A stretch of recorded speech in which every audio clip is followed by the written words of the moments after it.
কোনো সতর্কতা ছাড়া ভারতের বাঁধ ছেড়ে দেয়াকে ক্রিমিনাল অফেন্স বলে মন্তব্য করেছেন বিএনপি মহাসচিব মির্জা ফখরুল ইসলাম আলমগীর।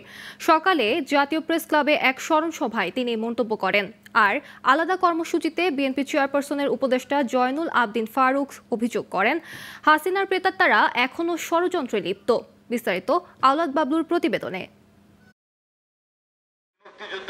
সোমবার জাতীয় প্রেস ক্লাবের সামনে প্রবাস অনলাইন বিএনপি গ্রুপ আয়োজিত এক অবস্থান কর্মসূচিতে যোগ দেন দলের চেয়ারপারসনের উপদেষ্টা জয়নুল আবদিন ফারুক।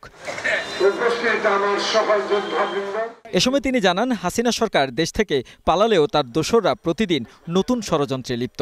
এ কারণে রোববার নতুন চকচকে পোশাকধারী আনসার সদস্যরা বিক্ষোভ করে পিছু হটে। তাদের পেছনে কারা রয়েছে তা তদন্তের দাবি করেন তিনি। আমি দেখতে পেলাম আনসার আপনাদের দাবি 16 বছরে কোথায় ছিল?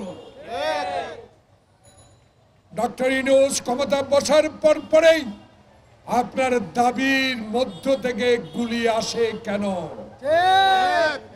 কারা এরা? আপনাদের গায়ে নতুন জামা কেন? কারা অর্থ দিয়েছে? হোটেলে কারা রেখেছে?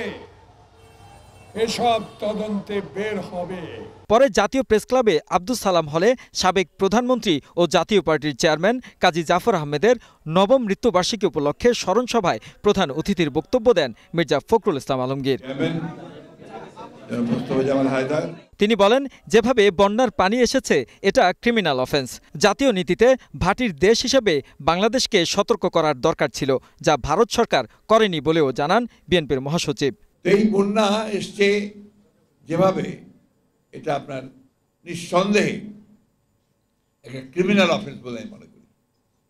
ভারতের যে বাঁধ খুলে দেওয়া হয়েছে, সে বাঁধ খুলে দিলে তার ভাটিতে কি অবস্থা সৃষ্টি হবে এবং আন্তর্জাতিক আইন বলে যে তাকে ভাটির দেশকে তাকে অবৈধ করতে হবে, জনগণকে সচেতন করার জন্য। অন্তর্বর্তী সরকারের রোডম্যাপ নিয়ে ধোঁয়াশা কাটেনি, তাই প্রধান উপদেষ্টা এ বিষয়ে স্পষ্ট কিছু তুলে ধরবেন সেই প্রত্যাশাও করেন মির্জা ফখরুল। এই আন্দোলনে যেভাবে শরীক হয়েছে। আওলাদ বাবলু, গ্লোবাল টেলিভিশন, ঢাকা।